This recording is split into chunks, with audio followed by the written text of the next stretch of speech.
السلام علیکم ویورز، ماما care T V میں خوش آمدید۔ آج کی ایپیسوڈ میں ہم بات کریں گے کہ حمل کے 7ویں ہفتے میں ماں اور بچے میں کیا تبدیلیاں ہوتی ہیں، ماں کو کیا احتیاط کرنی چاہیے۔ 7واں ہفتہ یعنی اب آپ کا دوسرا ماہ شروع ہو چکا ہے۔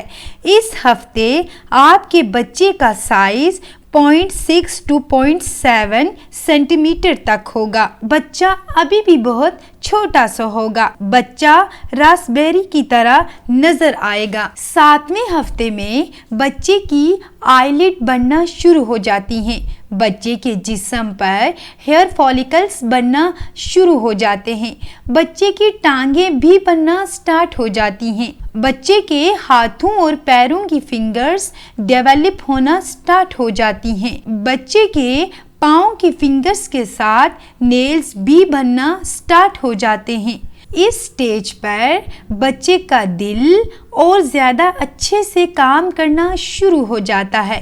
اس سٹیج میں بچے کی زبان بھی ڈیولپ ہو جاتی ہے۔ بچے کا دماغ اس وقت پر کافی اچھے سے ورکنگ کرنا شروع کر دیتا ہے۔ برین میں باریک وینز ڈیولپ ہو جاتی ہیں جو کہ دماغ کو خون سپلائی کرتی ہیں۔ لنگز اور کڈنیز بھی تیار ہو رہے ہوتے ہیں جو کہ 6 ہفتے سے بننا شروع ہو جاتے ہیں۔ اس ہفتے وہ مزید ڈیولپ ہوتے ہیں۔ اس ہفتے سب سے زیادہ بچے کا برین ڈیولپ ہوتا ہے۔ دماغ اتنی تیزی سے گرو کر رہا ہوتا ہے کہ 1 منٹ میں 100 سیل بناتا ہے۔ اب بات کر لیتے ہیں کہ 7ویں ہفتے میں ماں میں کیا کیا تبدیلیاں آتی ہیں۔ 7ویں ہفتے میں بھی زیادہ تر وہی سمپٹمز ہوں گے جو کہ 6 ہفتے میں تھے، جیسے کہ الٹی یا متلی کا ہونا، مارننگ سکنس کا ہونا، تھکاوٹ کا بڑھ جانا۔ اگر آپ تھوڑا سا بھی کام کریں گی تو آپ کو تھکاوٹ محسوس ہونے لگے گی، آپ کو خود کے اندر کم انرجی محسوس ہوگی، آپ خود کو ویک محسوس کریں گی۔ پیلوک ایریا میں درد بھی محسوس ہو سکتا ہے۔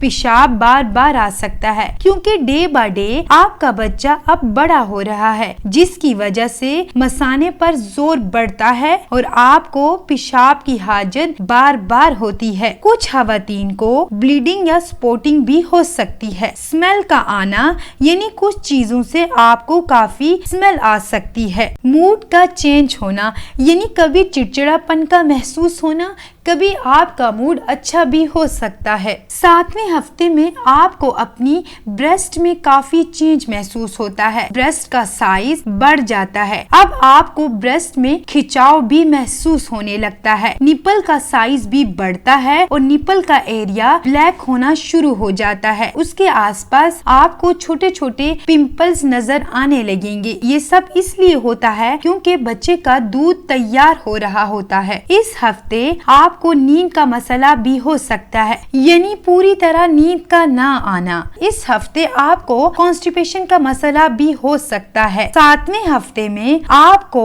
خارش ہو سکتی ہے، یعنی کوئی الرجی وغیرہ بھی ہو سکتی ہے، تو یہ عام سی بات ہے، اس میں پریشانی والی کوئی بات نہیں ہوتی۔ اب بات کر لیتے ہیں کہ 7ویں ہفتے میں ماں کو کیا کھانا چاہیے اور کیا احتیاط کرنی چاہیے، کون کون سی غذا اوائڈ کرنی چاہیے۔ فولک ایسڈ کا استعمال آپ کو لازمی کرنا چاہیے۔ اپنی غذا میں سبزیاں اور پھلوں کو لازمی شامل کریں۔ دودھ دہی کا استعمال بھی کریں۔ اپنی خوراک میں دالیں اور دلیا شامل کریں۔ پانی کا استعمال بھی زیادہ کریں۔ اگر آپ کو بہت زیادہ الٹی یا متلی کا مسئلہ ہو تو آپ ادرک کا قہوہ بنا کر پی لیں۔ صبح کے وقت 3 کھجوریں کھا لیں، اس سے آپ کو کافی انرجی ملے گی۔ مسالے والی غذا کا استعمال بالکل بھی مت کریں، اس کے استعمال سے آپ کو ہارٹ برن ہو سکتا ہے۔ جنک فوڈ کا استعمال بھی نہ کریں۔ ہلکی پھلکی روزانہ کی بنیاد پر واک کر لیا کریں۔ کھانا کھانے کے بعد فوراً مت سوئیں۔ ٹریولنگ سے گریز کریں۔